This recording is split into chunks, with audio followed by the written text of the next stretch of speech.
अस्सलाम वालेकुम नाज़रीन, प्रोग्राम खेत खलियान के साथ मैं हूं अतर लाशारी और आज का प्रोग्राम हम करने जा रहे हैं लाइफ स्टॉक मैनेजमेंट के हवाले से। और उसमें जो कुर्बानी वाले जानवर हैं उनको कैसे पालना है, उनकी खुराक क्या है और उनको कैसे रखना है, उनको माहौल कैसा देना है। पहले पोर्शन में हम आपको कुर्बानी के जो जानवर हैं उनके बारे में बताएंगे। फिर जो दूध वाले जानवर हैं, दूध वाले जानवरों के लिए अच्छी खुराक कौन सी है, क्या हो सकती है, मसाइल क्या हैं, बीमारियां क्या हैं, उनको कंट्रोल कैसे करना है और डिपार्टमेंट ऑफ लाइफ स्टॉक जो है वो क्या कर रहा है फार्मर्स के लिए और उनको टेक्निकल सर्विसेज जो है वो कैसे और फ्राहम जो है वो की जा रही हैं। तो आज के प्रोग्राम में जो है हम एग्रीकल्चर लाइफ स्टॉक के हवाले से जो है वो तमाम चीज़ें आपके साथ डिस्कस करेंगे। मैं अभी यहाँ पर पहुँचा हूँ फजल फार्म 19 है, ये मुल्तान का इलाका है और ये मुल्तान से बिहाड़ी रोड पे मेरे ख्याल में आएँ तो आगे 5-7 किलोमीटर आगे फजल फार्म है। और प्रोग्राम के पहले हिस्से में मेरे साथ मौजूद हैं मोहम्मद अमीन भाई जो इस फार्म को हेड कर रहे हैं, इसको मैनेज कर रहे हैं टोटल। और सबसे पहले इतने खूबसूरत जो जानवर हैं कुर्बानी के लिए यहाँ पर तैयार किए गए हैं उनके हवाले से ज़रा बात करते हैं। अमीन भाई क्या हाल है? अल्हम्दुलिल्लाह ठीक ठाक हैं जी सर। अच्छा, ये बताइएगा कि माशाल्लाह बहुत खूबसूरत जानवर कुर्बानी वाले जो हैं वो हम देख रहे हैं। कितना अरसा हो गया है कुर्बानी के सेटअप को शुरू किए हुए, कब से, मतलब कितने साल हो गए हैं? अस्सलाम वालेकुम। ये सर तकरीबन सानू ना 5-6 साल तो कर रहे हैं। अच्छा जी सर। ठीक है। अच्छा, जब भी आप कुर्बानी के लिए जानवर लेते हैं जी सर, तो फिर कितने साल का, कितनी उम्र का, कितने माह का होता है तो फिर आप उसको कुर्बानी के लिए ले लेते हैं? ये सर तकरीबन साडा 1 साल का प्रोजेक्ट होता है। कुर्बानी तो बेच के फिर कुर्बानी तो फौरन बाद ही ले लेने इन्होंने, ठीक है। फिर साल पूरा पाल देना। अच्छा सर, बताइएगा कि कौन कौन सी ब्रीड्स जो हैं वो आप यहाँ पर? ये सर ब्रीड साढ़े को साहिवाल है, चोलिस्तानी है, ब्राह्मण है, भाई 3 किस्म देने। अच्छा जी सर। इसका सबसे अच्छी आपको लगता है कि प्रोडक्शन या वज़न जो है वो कौन सबसे अच्छा देता है, कौन सी नस्ल? ये सर वज़न जी वो ब्राह्मण नस्ल ही देती है ज़्यादा। अच्छा, नस्ल भी उन्होंने अच्छी है तो वज़न ही वही देती है।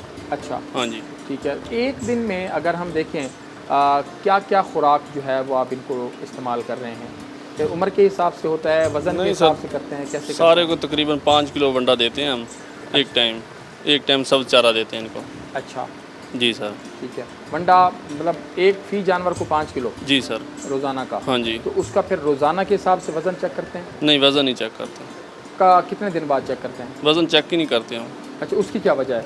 कोई वजह नहीं, बस नज़र आ जाता है जानवर की अच्छा, तरबियत से देख के पता चल जाता है। अब ये जो औसत आपके पास जानवर हैं हमें तकरीबन एक जैसे ऊपर नीचे 18-20 का फ़र्क होगा। जी जी सर। इस वक्त तक इनकी जो वज़न है वो कितना होगा जानवर का?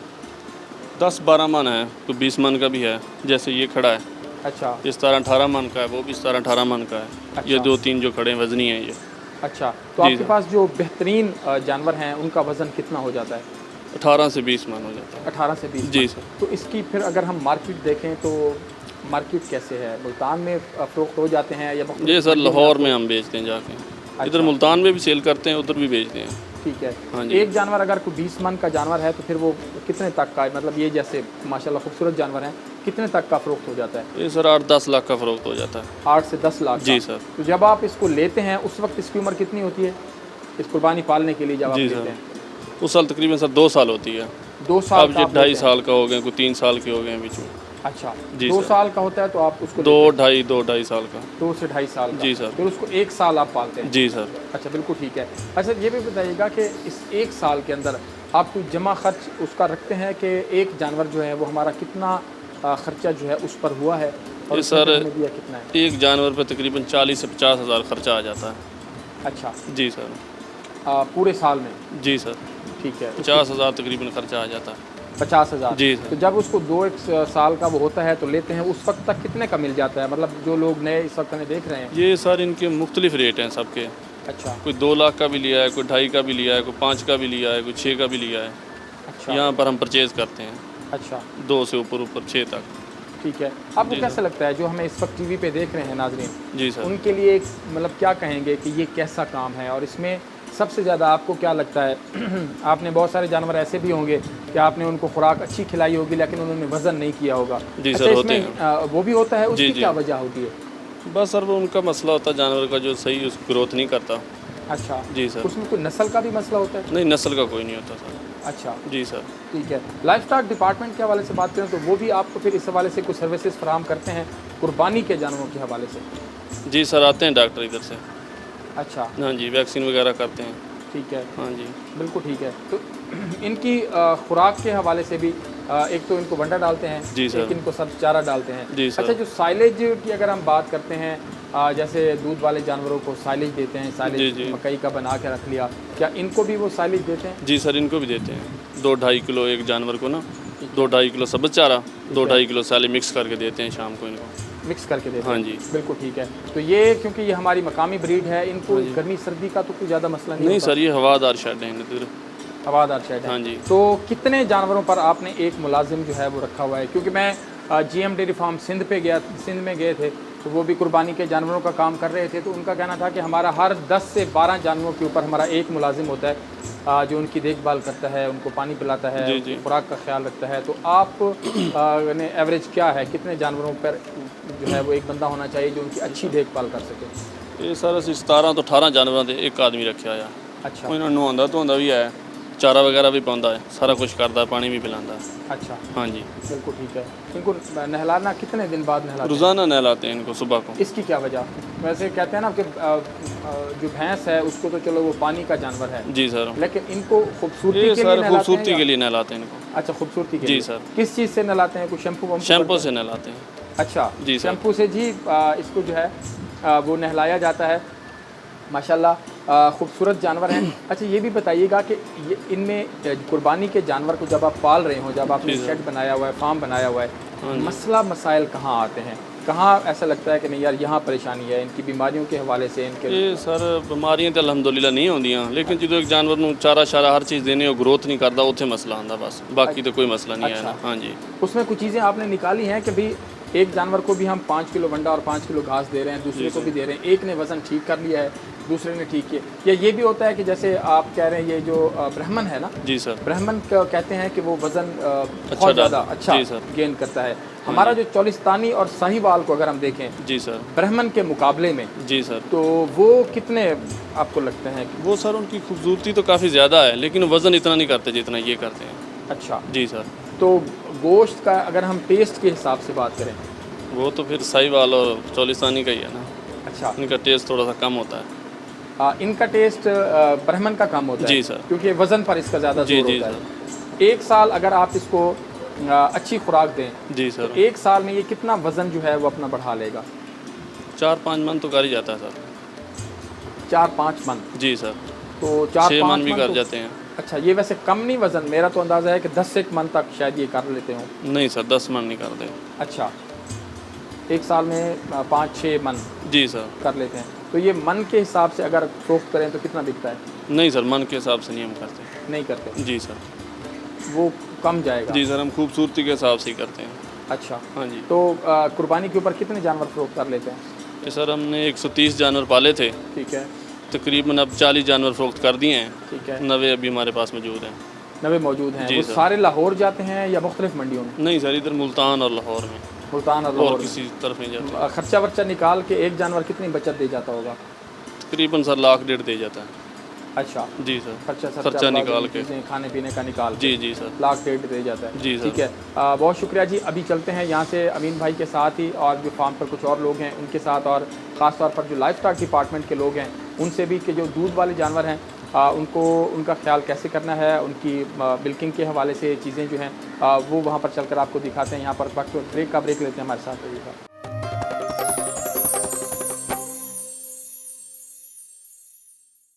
वेलकम बैक जी। अभी हम फार्म से ज़रा इधर आए हैं। मैंने कहा थोड़ा सा गर्मी बहुत ज़्यादा है, क्योंकि मुल्तान की गर्मी जो है वो बताती है, तो अभी थोड़ा सा एक पोर्शन जो है प्रोग्राम का यहाँ करेंगे, फिर हम आपको लेकर जाएंगे और फार्म का विज़िट कराएंगे। फार्म में ख़ास तौर पर वहाँ पर जो भैंसें हैं, वहाँ पर जो गाय हैं, उनके हवाले से अमीन भाई से अभी हम बात कर रहे थे कुर्बानी वाले जानवरों के हवाले से। तो अभी ज़रा जो दूध वाले जानवर हैं इनके उनके हवाले से बात करते हैं। अमीन भाई, ये दसो कि तुहाडे कोल दूध वाले कितने जानवर हैं?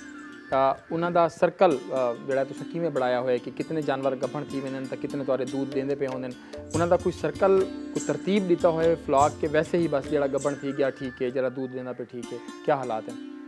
ये सर साढ़े को 130 भैंसा ने दुध वालियाँ, ਜਿਨ੍ਹਾਂ ਵਿੱਚ 90 ਗੱਭਣ ਨੇ 40 ਦੁੱਧ ਦੇਣ ਵਾਲੀਆਂ ਨੇ ਤੇ ਉਹ ਖੁਦ ਹੀ ਆਪ ਹੀ ਹੋ ਜਾਂਦੀਆਂ ਨੇ ਠੀਕ ਹੈ ਲੇਕਿਨ ਕੋਈ ਉਹਨਾਂ ਦਾ ਬਣਾਇਆ ਨਹੀਂ ਹੋਇਆ ਸੀ ਟੀਕਾਕਾਰ ਬਿਲਕੁਲ ਠੀਕ ਹੈ ਹਾਂਜੀ। ਅੱਛਾ ਉਹਨਾਂ ਦੀ ਖੁਰਾਕ ਦੀ ਕਿਉਂਕਿ ਹੁਣ ਜਿਹੜੇ ਜਾਨਵਰ ਹਨ ਤੁਹਾਡੇ ਕੋਲ ਕੁਰਬਾਨੀ ਵਾਲੇ ਜੀ ਸਰ ਉਹਨਾਂ ਦੀ ਖੁਰਾਕ ਸਰਸਿੰਦੇ ਪਿਆ ਹੋਵੇ ਕਿ 5 ਕਿਲੋ ਫੀ ਜਾਨਵਰ ਦੇ ਹਿਸਾਬ ਨਾਲ ਵੰਡਾ 5 ਕਿਲੋ ਚਾਰਾ ਜਿਹੜਾ ਹੈ ਉਹ ਉਹਨਾਂ ਕੋ ਪੈਂਦੇ ਹੈ दूध पर औसत जानवर जोड़े है वो कितना देंदे पे क्या जानवर को दूध के हिसाब नाल तुसां वंडा पेंदे पे हो या वैसे ही जनरल सारिਆਂ को या ਉਹਨਾਂ ਦਾ ਖੁਰਾਕ ਨਹੀਂ ਸਾਰੇ ਦੁੱਧ ਦੇ ਹਿਸਾਬ ਨਾਲ ਨਹੀਂ ਪਾਉਂਦੇ ਸਾਰੇ ਖੁੱਲੇ ਫਿਰਦੇ ਨੇ ਜਾਨਵਰ ਠੀਕ ਹੈ ਤੇ ਉਹ ਸਾਰਿਆਂ ਤਕਰੀਬਨ 5 ਕਿਲੋ ਇਹਨਾਂ ਦੀ ਲਿਆਰੀ ਦਾ ਵੀ ਐਵਰੇਜ ਹੈ ਸਵੇਰ ਦੀ 5 ਕਿਲੋ ਸ਼ਾਮ ਦੀ ਕਿਹੜੀ ਚੀਜ਼ ਦੀ ਵੰਡੇ ਦੀ ਜਾਂ ਚਾਰੇ ਵੰਡੇ ਦੀ अच्छा वंडे दी जी सर एक जानवर को औसत कितना वंडा उनके हिस्से च आंदे रोजाना तकरीबन 4-5 किलो आ जाता 4-5 किलो जी सर तो तुम्हारा औसत जानवर जोड़ा है वो कितना दूध देना पे ये सर 10 ਤੋਂ 11 किलो देता ਪਿਆ 10 ਤੋਂ 11 किलो जी सर सुबह शाम ਦਾ अच्छा बाकी इन्हां को कोई बीमारी शिमारी दे नाल क्योंकि बाज़ औकात ये होंदे कि अक्सर इलाकों ਦੇ ਵਿੱਚ ਜਿਹੜੇ ਨੇ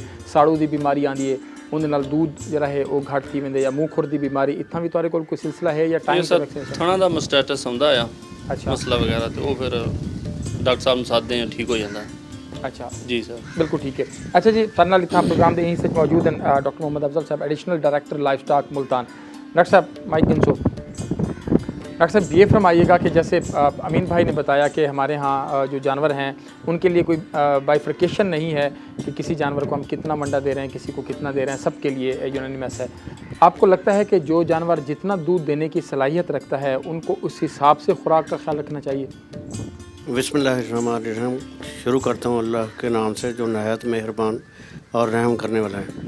लशारी भाई साइंटिफिकली तो ऐसे ही है जो हमें पढ़ाया जाता है वो तो ऐसी है कि हर जानवर को वो मिल्किंग जो है उसकी वो रिकॉर्ड करनी चाहिए कि वो कितना दूध देता है और उसी हिसाब से उसको वंडा देना चाहिए।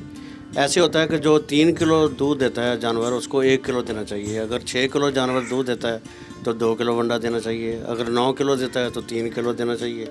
अगर वो 12 किलो देता है तो 4 किलो वंडा देना चाहिए।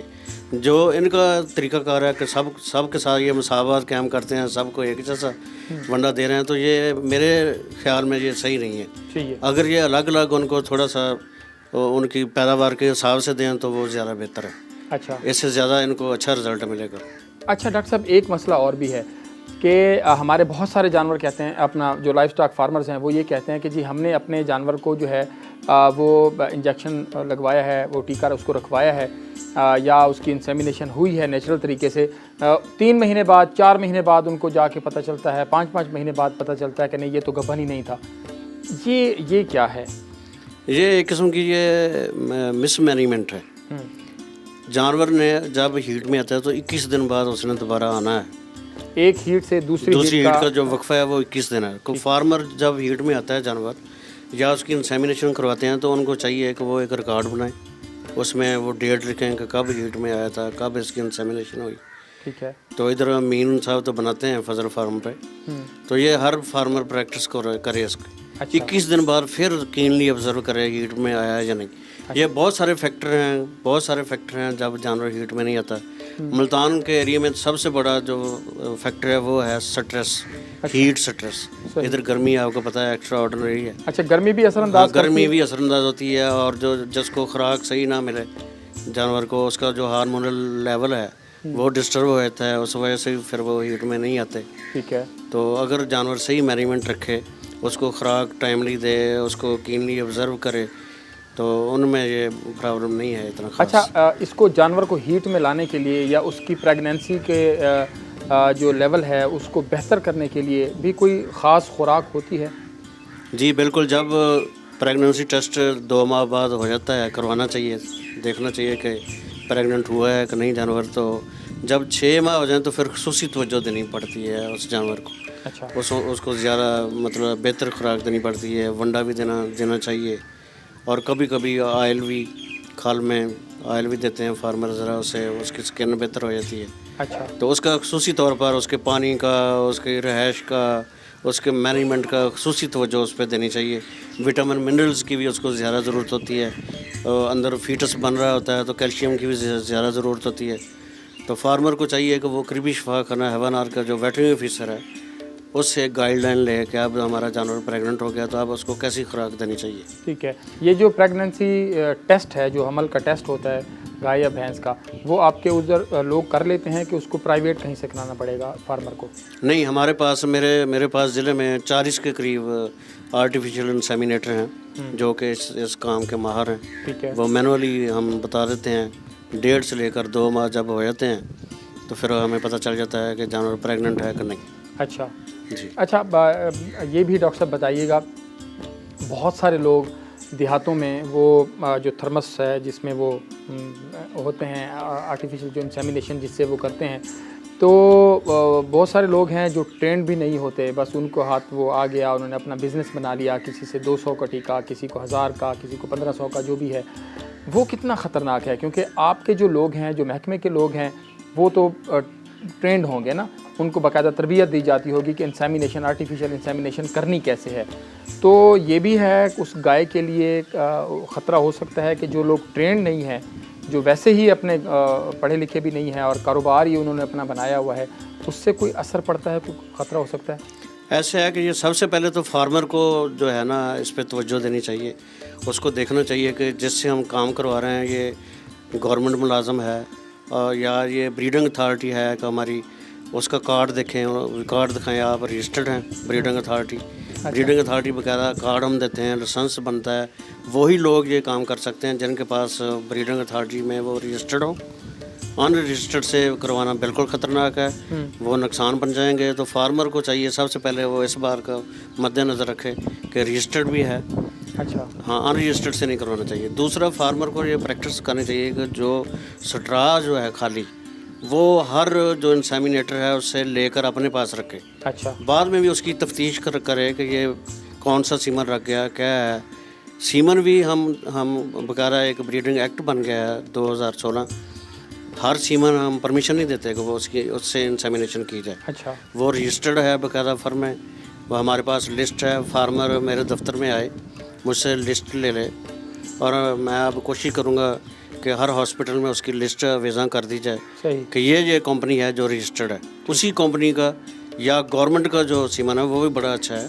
अच्छा। हाँ, तो वो उसी से इंसेमिनेशन करवाए फार्मर, उसी से करा। हाँ, अनरजिस्टर्ड अनऑथोराइज्ड पर्सन से इंसेमिनेशन ना करवाए, वरना वो बड़ा नुकसान करेगा। ठीक है। नुकसान हो जाता है, वो जो है जानवर की यूट्रस, उसको उसमें इन्फेक्शन का खदशा होता है। फिर वो जिसमें वो आ गई बीमारी मटराइटिस, पोयोमेट्रा वगैरह, तो फिर वो हीट में नहीं आएगा। अच्छा। तो इस तरह वो जानवर अनइकोनॉमिकल हो जाएगा फार्मर के लिए। बिल्कुल ठीक है। आखिर में सिर्फ ये पूछना चाहूँगा कि हमारे फार्मर्स का आम रवैया ये है कि जो जानवर दूध से भागा उसकी खुराक भी बहुत ज़्यादा कम कर दी, बस उसको भूसे पे लगा दिया कि जी ये दूध तो देता नहीं है, तो अब ये प्रेग्नेंट है तो अब इसको बस क्या खिलाना पिलाना, वैसे ही वो उसको है। ये कैसे देखते हैं? अगर तो जानवर ड्राई है, प्रेग्नेंट भी नहीं है, तो वो तो ठीक है, उसको बस पेट भर के चारा मिल जाए, इतना ही काफ़ी है। लेकिन अगर आप उसकी खुराक बेहतर करेंगे, उसको विटामिन मिनरल्स देंगे, तो वो जल्दी हीट में आ जाएगा। अच्छा। हाँ, तो ज़रूरी है उसकी खुराक का भी ख्याल रखना चाहिए। उसकी खुराक लेकिन वंडा ना दें उसको, वंडा रिकमेंडेड नहीं है उसको। वंडा तो फिर ही देंगे ना जब प्रेग्नेंट होगा या दूध देगा। ठीक है। लेकिन बाकी तो उसको सबज चारे की, पानी की, हर चीज़ की उसको भी ज़रूरत है। बिल्कुल ठीक है। बहुत शुक्रिया। प्रोग्राम में डॉक्टर मोहम्मद अफजल साहब मेरे साथ मौजूद थे, और जो चीज़ें आम फार्मर के जहन में होती हैं, मेरी कोशिश होती है कि हम वही चीज़ें जो हैं वो इनके साथ डिस्कस करें। अमीन भाई जैसे अपना तजर्बा बता रहे थे फार्म का, और कि इनका तजर्बा कैसे है दूध वाले जानवरों का, और ख़ास तौर पर कुर्बानी वाले जो जानवर हैं उनके हवाले से। तो एक मुझे लगता है कि हम ईद के बाद जो है किसी वक्त एक और प्रोग्राम जो है वो भी करेंगे इस फार्म के ऊपर, और उस वक्त तक चीज़ों को मज़ीद इनके पास, क्योंकि बकरियां भी हैं और बछड़े वगैरह भी हैं, कुर्बानी वाले जानवर भी हैं, वंडा भी बनाते हैं, वंडा भी ये बनाते हैं। और वंडे की जो फार्मेशन है उसके हवाले से भी बताएंगे कि वंडे का जो बनता है वो कैसे बनता है, कौन कौन सी चीज़, उसकी मिकदार जो है वो कितनी होनी चाहिए, और आइडियल बैलेंसिंग जो है, बैलेंस वंडा वो कैसे होता है, और उसकी कितनी मिकदार जो है वो होनी चाहिए। प्रोग्राम में यहाँ पर वक्त हुआ एक ब्रेक का, अभी चलेंगे ज़रा लाइफ स्टॉक फार्म पे, और ख़ास तौर पर जो लाइफ स्टॉक के एक्सपर्ट्स हैं उनसे बात करेंगे कि वो क्या कहते हैं। उनसे बात करते हैं, हमारे साथ रहिएगा।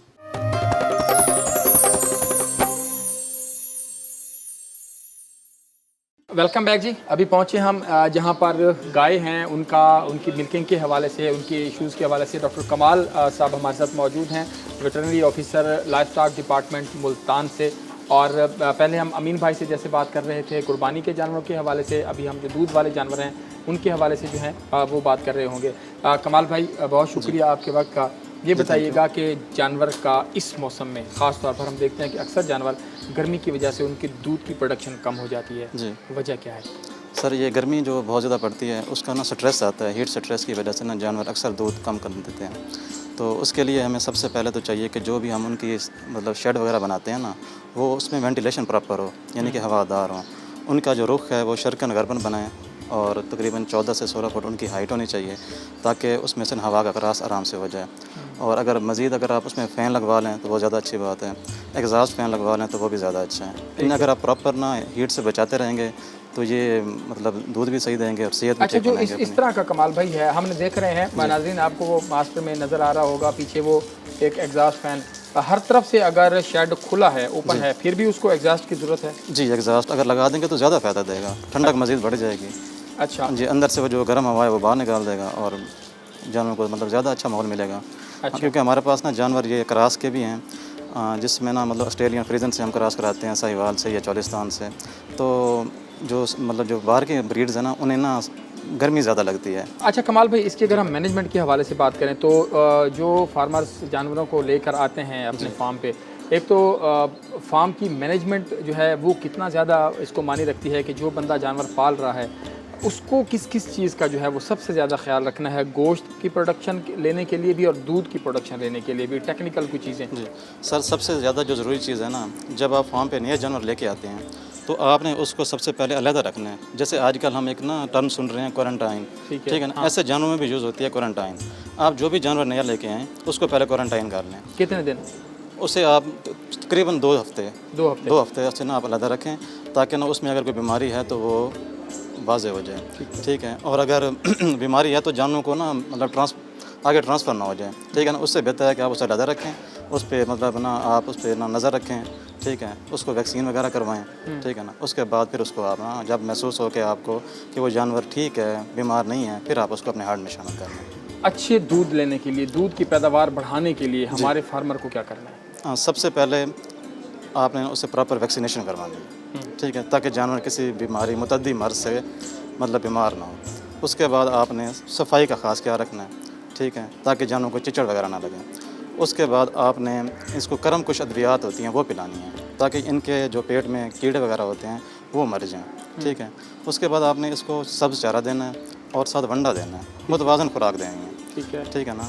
और वज़न का ये जो दूध होता है ना, आपने जो वंडा देना है 3 किलो अगर कोई जानवर दूध दे रहा है ना, उसको आपने 1 यानी किलो वंडा देना है, ठीक है। तो इस हिसाब से अगर 20 लीटर दे रहा है तो उसको आप 6 किलो वंडा, यानी एक रेशो होती है कि जिस हर 3 लीटर दूध देने वाले जानवर को आपने 1 किलो वंडा खिलाना है, अच्छा, ठीक है ना। तो आपने उसको बैलेंस खुराक दें, सफाई का ख्याल रखें और वैक्सीन करवाते रहें। अच्छा तो कमाल इंशाल्लाह भाई, कोई मसला नहीं होगा। एक और चीज़ पूछना चाहूँगा, क्योंकि मेरे ख़ुद के भी किसी टाइम पर जानवर रहे हैं, तो हमारे यहाँ ये होता था आपके जो खुश्क रोटी के टुकड़े होते हैं जी जी वो, और उसके साथ जो खल है जी सरसों की, जी जी उसको जो है वो आपने भिगो दिया और उसको जो है वो भूसे के ऊपर डाल दिया और वो जानवरों को दिया। उसमें उसकी ग़िज़ाइयत में और उसकी इफ़ादियत में और वनडे में क्या फ़र्क है? सर ये है कि ना जो वंडा होता है ना उसमें आपके पास खल भी होती है उसके अंदर, ठीक है। उसमें जो आप टुकड़े डाल रहे हैं रोटी के वो वीट भी उसके अंदर होती है, ठीक है ना। जो वंडा है ना वो बैलेंस डाइट है, उसमें जो जानवरों को नमकियात चाहिए होते हैं मुख्तलिफ़ किस्म के वो शामिल होते हैं, ठीक है। इसमें जो हम सिर्फ खल दे रहे हैं वो सिर्फ खल ही दे रहे हैं, उससे प्रोटीन उसे मिलती है, बाकी चीज़ें नहीं मिलती, ठीक है। लेकिन जो जानवर दूध दे रहा है उसके अंदर से कैल्शियम भी उसमें निकाल रहे हैं बाहर, विटामिन भी निकाल रहे हैं, ठीक है ना। तो उसके लिए उसे बैलेंस डाइट देना ज़रूरी होता है, अदरवाइज़ जानवर कमज़ोर हो जाते हैं। अच्छा, ठीक है ना। तो आप वो भी दें, लेकिन कोशिश करें कि आप ना वंडा दें ताकि ना उसको उसकी जो ज़रूरत है वो उसे पूरी हो। ठीक है। अगर कोई बंदा किसी भी कंपनी का वंडा नहीं ख़रीद सकता जी, तो आप क्या रिकमेंड करेंगे कि वो घर में क्या क्या चीज़ें ऐसी हों जिनको मिला के वो वनडे जैसी ग़िज़ाइयत उसको दे सके जानवर को? जी, आप ना मैं आपको एक छोटा सा आसान सा फार्मूला बनाता हूँ जो ना घर वाले मतलब घर में भी आप बना सकते हैं। उसमें आपने गंदम शामिल करनी है, अच्छा, उसमें आपने मकई शामिल करनी है, मकई का दलिया बनवा लें, ठीक है। उसमें एक शीरा मिलता है, शीरा शामिल कर लें। एक मेडिकल स्टोर से मिलेगा मिनरल मिक्सचर का पाउडर, वो आप शामिल कर लें, ठीक है। ये और जो खल बनोला है, खल बनोला शामिल कर लें, और खल तोरिया है, खल तोरिया शामिल कर लें, ठीक है ना। इन सारी चीज़ों को मिक्स कर लें और ये आप ना ये बहुत अच्छा वंडा है, इसका ना हमने रिज़ल्ट चेक भी किया है, तो ये बहुत अच्छा रिजल्ट देता है। तो इससे जानवर दूध अच्छे तरीके से देंगे, अच्छे तरीके से देता है। एक चीज़ ये भी बता दें कि हमारे जो जानवर हैं, हमारे जो लाइफ स्टॉक फार्मर हैं, जो दही इलाकों में ख़ास तौर पर रहते हैं, उनके पास अगर सब्ज़ चारा नहीं है तो उन्होंने 5-10 किलो भूसा लिया, उसके ऊपर थोड़ा सा 1 किलो उसमें चारा मिक्स किया, या अगर वो नहीं है, हमने ये भी देखा है कि लोग खुश्क भूसे के ऊपर हल्का सा पानी डाल के उसके ऊपर 1 प्लेट आटा डाल देते हैं और वो खुश्क भूसा जो है वो जानवर खा रहा होता है। जी सर, ये जो भूसा है ना, भूसे में ग़िज़ाइयत 0% है। अच्छा, ज़ीरो है? ज़ीरो है, ठीक है ना। भूसा मतलब कोई ना इनके खाने की चीज़ नहीं है, इससे ये पेट तो भर लेते हैं अपना, ठीक है ना, लेकिन ये इनकी सेहत नहीं बनती उस चीज़ से, ठीक है ना। आप उसका दूध पर कोई असर होता है बढ़ाने में? जी बिल्कुल, अगर आप भूसा दे रहे हैं, ग़िज़ाइयत 0 है, तो दूध तो उसका कम होगा ऑटोमेटिकली। बिल्कुल ठीक है, ठीक है ना। उन्हें वही ग़िज़ाइयत मिलती है जो आपने उसको आटा दे दिया है या रोटी के टुकड़े पर डाल दिए, वही ग़िज़ाइयत उनको मिल रही है। बहुत सारी दफ़ा ऐसे भी होता है, मैं अपने नाज़रीन के लिए भी हम ये बताएं कि जब आप रोटी के टुकड़े जो है वो उसमें डाल रहे होते हैं, तो बहुत सारी रोटी ऐसी भी होती है, टुकड़े ऐसे होते हैं जिनको वो फफूंदी लगी होती है, वो बीमारी का बायस बन सकती है। बिल्कुल बन सकती है। अगर वो ज़्यादा देर पड़े रहेंगे घर में आपने रखे हुए हैं, अगर उसे फंगस लग जाएगा तो वो ऑटोमेटिकली जानवर बीमार होगा उससे। अच्छा। हम हमारे इंसानों में भी ये मसला बन जाता है, तो जानवर भी इंसानों की तरह ही हैं, ठीक है ना। तो उनमें भी ना फूड पॉइजनिंग वगैरह और दूसरे भी जो मतलब स्टमक के मसाइल हैं वो। एक अच्छे जानवर को कितना दूध रोज़ाना देना चाहिए, सुबह शाम को मिला के, प्रॉफिटेबल के हिसाब से आप अगर देखें तो? तकरीबन जो सर हमारी जो गायें हैं ना, वो जो क्रॉस जानवर हैं, 18 से 20 लीटर उसको देना चाहिए दूध। अच्छा जी, और जो हमारी भैंस है उसको 10 से 12 लीटर देना चाहिए अगर आपने प्रॉफिट लेना है तो, ठीक है ना। वरना 4-5 लीटर ले रहे हैं तो उसका कोई फ़ायदा नहीं है, कोई फ़ायदा नहीं। जी। जो भैंस है वो तकरीबन 10 से 12 लीटर दूध दे, और जो गाय है वो 18 से 20 लीटर दूध। अच्छा जी, गाय जी 18 से 20 लीटर जो है उसको दूध देना चाहिए, और इससे कम जो है वो 4-5-7 लीटर वाली वो उसके आपके किसी फ़ायदे में नहीं है। यहाँ पर हमने बात की कुछ टेक्निकल हवालों से भी। अभी जो है चलते हैं, एक ब्रेक का वक्त हुआ है, और ब्रेक के बाद जो है वो दोबारा इसके ऊपर जो गुफ्तगू करेंगे, ख़ास तौर पर जो मुल्तान डिवीज़न के अंदर जो चीज़ें हो रही हैं। Director livestock Multan division जो है वो हमारे साथ मौजूद होंगे, उनसे बात करेंगे। हमारे साथ रहिए।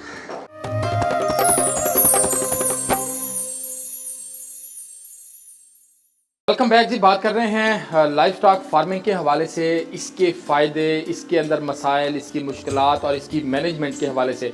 और आज के प्रोग्राम में जैसे हमने जो लाइफ स्टॉक फार्मर्स हैं उनसे बात की, तो अभी हम बात करेंगे कि इसकी डेवलपमेंट के हवाले से जो है वो क्या क्या हो रहा है, क्या क्या प्लान्स हो रहे हैं, और फार्मर्स ख़ुद इसको कैसे डेवलप कर सकते हैं। महकमा जो है लाइफ स्टॉक की अगर हम बात करें, क्योंकि इसको लाइफ स्टॉक मुल्तान जो है वो लुक आफ्टर कर रहा है, देख रहा है मुल्तान की चीज़ों को।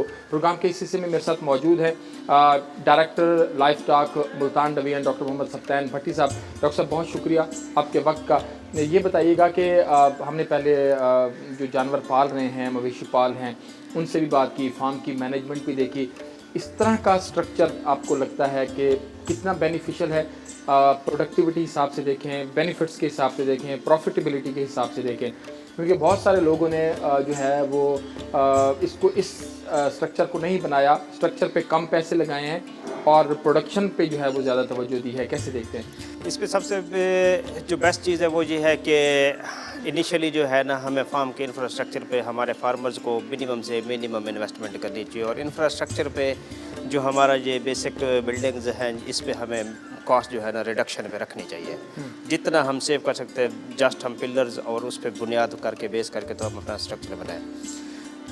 हमारा जो स्ट्रक्चर है फार्म का वो एनिमल्स के लिए एयरी होना चाहिए, उसमें हवा का गुज़र ठीक हो, प्रॉपर हो, ताकि वो उसका जो गोबर है या उसका यूरिन पेशाब वगैरह है वो ड्राई होता रहे। उस ज़मीन जो है ना वो साफ़ रहे, क्लीन रहे, नीट रहे। जो जार्म्स हैं यहाँ से जो जार्म्स निकलने हैं वो उनसे बचत हो। मैक्सिमम अगर हम देखें कि अगर मैस्टाइटिस जो थनों की बीमारी है वो अगर जानवर में हो जाए तो वो जानवर की प्रोडक्शन और जानवर का वो जो थन और जानवर की जो वो सेहत है, वो कंडीशन है, वो कभी भी उस स्टेज पे नहीं पहुंच पाता। बिल्कुल ठीक है। इससे बचाव के लिए ज़रूरी है कि हम अपने जानवर को नीट एंड क्लीन एनवायरनमेंट दें, बजाय इसके कि हम उसके इंफ्रास्ट्रक्चर पे लगे रहें। सही। इंफ्रास्ट्रक्चर पे हमने ज़्यादा नहीं जाना, उसकी सेहत पे, उसकी एनवायरनमेंट की कंडीशंस पे। जैसे आजकल के ह्यूमिड एनवायरनमेंट में और सख्त गर्मी के वेदर में हम इंसान अगर देखें तो थोड़ी सी उसके बाद जो है ना हम भी ऐसी पोजीशन पे आ जाते हैं कि बैठना मुहाल हो जाता है। महाल हो जाता है, बिल्कुल ऐसे। जानवर जो कि ना बोल सकता है ना बता सकता है, उसने सिर्फ अपने एक्सप्रेशंस देने हैं। उसके एक्सप्रेशंस का वे यही है कि वो उसकी कंडीशन डल हो जाएगी, बिल्कुल ठीक है। उसके अलावा उसकी प्रोडक्शन ड्रॉप हो जाएगी। इन चीज़ों को मेंटेन रखने के लिए हमें उसे कंफर्टेबल इन्वायरमेंट कंफर्टेबल इन्वायरमेंट जो है वो बहुत ज़्यादा ज़रूरी है। और ये जो हमारे नाज़रीन इस वक्त देख रहे हैं उनके लिए ये चीज़ें जो है जो लाइफ स्टॉक फार्म जिन्होंने बनाए हुए हैं या जो बनाना चाह रहे हैं, तो उनके लिए हम कोशिश कर रहे हैं तमाम बेसिक्स जो है वो उसको जो है उनको प्रोवाइड करें। डॉक्टर साहब, इससे पहले कि मैं आपके जो पॉलिसी मैटर्स हैं बावल मुल्तान की सतह तक के उसके ऊपर बात करें, सिर्फ ये बताइएगा कि सराइकी वसेब जो है जनूबी पंजाब की अगर हम बात करें, यहाँ पर आपका बहुत वसी एक्सपीरियंस है इस चीज़ का। कौन सी ब्रीड सबसे अच्छी प्रोडक्शन दे रही है, कौन सी ब्रीड इसके मौसम को जो है वो एब्जॉर्ब करती है, अच्छी प्रोडक्शन देती है, गर्मी और सर्दी को बर्दाश्त करते हुए आप क्या रिकमेंड कर रहे हैं? क्योंकि बहुत सारे लोग फ्रीज़न और ऑस्ट्रेलियन और मुख्तलिफ़ किस्में बाहर से लेकर आए हैं, तो यहाँ पर हमने देखा है कि बहुत ज़्यादा सर्वाइव नहीं कर पाती। आप क्या कहेंगे? उसमें इस तरह से है, जो इम्पोर्टेड एनिमल्स हैं उनके लिए एक तो हमें उसकी प्योरिटी 100% की तरफ नहीं जाना चाहिए, उनको हमें क्रास में रखना चाहिए। ठीक है। क्रास जितना होगा उसमें ये होगा कि उसमें एनवायरनमेंट का स्ट्रेस बर्दाश्त करने की जो है ना वो सलाहियत जो हमारे जानवरों की है वो उसमें मिक्स हो जाएगी। और वो जो है ना 50-50 पे उसको अगर हम रखें, उसको 50-50 से ऊपर जो 100% की तरफ जब जाते हैं हम, तो वो जो है ना फिर हमें उस पर एक्सपेंडिचर करना पड़ता है। वो इन शेप ऑफ इलेक्ट्रिसिटी भी है, इन शेप ऑफ इक्विपमेंट्स भी है, हमें फैंस वगैरह लगाने पड़ते हैं, फिर उसके लिए स्प्रिंकलर लगाने पड़ते हैं। तो उनसे बचने के लिए, इस तरह की चीज़ों से और एक्सेसिव एक्सपेंडिचर से बचने के लिए वो ज़रूरी है कि हम एक तो क्रॉस की तरफ जाएँ, 100% प्योर एनिमल ना हो। और दूसरा ये है कि अगर हम अपनी चोलिस्तानी और साहिवाल पे मेहनत करें, उसको फीडिंग प्रॉपर दें। जो चोलिस्तानी आप देखते हैं, आपने देखी भी होगी कि कुछ खाए पिए बगैर वो प्रोडक्शन दे रही है चोलिस्तान में रहते हुए, तो उसका पोटेंशियल तो है, उस पोटेंशियल को हम यूज़ करें, हमारा फार्मर उस पर थोड़ा सा एफर्ट करे, हम महकमा उस पर एफर्ट करें और उस पोटेंशियल को जो है ना लोगों के सामने, लोगों की नज़रों में लेके आएँ, ताकि लोग जो है ना उसकी तरफ आएँ, उसको एक्सप्लॉइट करें और हमारे जानवर का जो पोटेंशियल है वो लोगों के सामने भी है और उसको जो है ना आगे की तरफ तरजीह भी दी जाए। बिल्कुल ठीक है, ताकि वो आगे चले। अच्छा सत्यान भाई, मैं ये भी पूछना चाहूँगा कि life stock department Multan division के लाइफ स्टॉक फार्मर्स के लिए क्या कर रहा है सर्विसेज की फराहमी के हवाले से, या अगर आप मैं कहूँ कि डेवलपमेंट के लिए क्या इक़दाम किए गए हैं, क्या होने जा रहे हैं? जी, डेवलपमेंट का जो प्रोसीजर है वो आपको पता है कि स्टेप बाय स्टेप चीज़ें चलनी है। हमारा कंट्री भी जैसे कि आप जानते हैं कि डेवलपिंग कंट्रीज़ में शामिल है, अभी डेवलप्ड में नहीं है, जो कि अभी डेवलप अपनी ग्रोथ के सिलसिले में चल रहा है। तो इसमें डेफिनेटली आहिस्ता आहिस्ता काम चलेगा और काम चलता रहेगा। इस पे पहले स्टेप पे हमारी डिस्ट्रिक्ट लोधरा में जो डिस्पेंसरीज़ हैं, जो कि पहले बहुत कम थी, उसके डिस्ट्रिक्ट स्ट्रेंथ के मुताबिक अब वो हम 52 नई डिस्पेंसरीज़ वहाँ पे बना रहे हैं। अच्छा। इसके अलावा जो है ना इस साल जो गुज़श्ता साल गुज़रा है फाइनेंशियल ईयर हमारा, इसमें हमने लोगों में तरगीब दिलाने के लिए कट्टा फरबा और कट्टा बचाओ प्रोग्राम जो है ना वो चला है। उसके तहत लोगों को जो है ना अवेयरनेस भी दी गया ताकि लोग उस तरफ आएँ और उसके बेनिफिट्स को ज़रा ऑब्ज़र्व करें वो महकमे के साथ मिलकर। अभी इस साल फिर कंटिन्यू वो 4 साल चलनी है, 1 साल गुजर चुका है, बाकी आगे 3 साल मज़ीद वो चलेगी। अच्छा, कंटिन्यू है। इसके अलावा जो वैक्सीनेशन की सर्विसेज हैं वो हम फार्मर्स को डोर स्टेप पे फ्री ऑफ कास्ट प्रोवाइड कर रहे हैं, जो कि 5-6 साल पहले विद चार्जेस थी और चार्जेबल सर्विसेज थी। इसी तरीके से नस्ल कशी के लिए भी जानवरों में जो है ना जिन लोगों को विलायती या इम्पोर्टेड या क्रॉस का शौक़ था, उसके लिए भी हम महकमा ने जो है ना सब्सिडाइज्ड रेट पे इनको सीमन प्रोवाइड किया फार्मर्स को। वो आलमोस्ट जो है ना बाहर से जो अगर हम देखें तो वो 1000, 1500, 2000, 5000 तक डोज पड़ती थी, जो कि इस गुज़श्ता सालों में फार्मर्स को 250 से 350 रुपये में मुहैया की गई। अच्छा, इम्पोर्टेड सीमन की डोजेस। इसी तरह से जो हमारे अपने हैं SPUs, उनसे आला क्वालिटी का और प्रूवन सीमन जो है वो भी अवेलेबल है। वो प्रूवन सीमन जो है ना हम उन फार्मर्स को मुहैया करते हैं जिनके पास एलीट एनिमल्स मौजूद होते हैं, जैसे साहिवाल के या नीली रावी के जो अच्छे जानवर हैं उनमें फिर हम वो प्रूवन सीमन, ताकि उनकी मज़ीद पराजली जो है ना बेटर है। सत्यान भाई, ये भी बताइएगा कि आप कह रहे हैं कि वो फरबा कट्टा जो स्कीम है उसमें इनरोलमेंट या रजिस्ट्रेशन का प्रोसीजर प्रोसेस भी थोड़ा सा बता दें और ये भी कि उसकी कैटेगरी क्या है, कि किसी के पास कितने बच्चे या कट्टे होंगे तो उसको वो रजिस्टर्ड हो सकता है और उसको फिर कितने अरसे तक जो है वो आप सपोर्ट कर रहे होंगे और किस मद में कर रहे होंगे? इसमें इस तरह से है कि जो कट्टा फरबा प्रोग्राम है उसमें किसी फार्मर के पास अगर मैक्सिमम हम 25 कर सकते हैं, 25 दिन।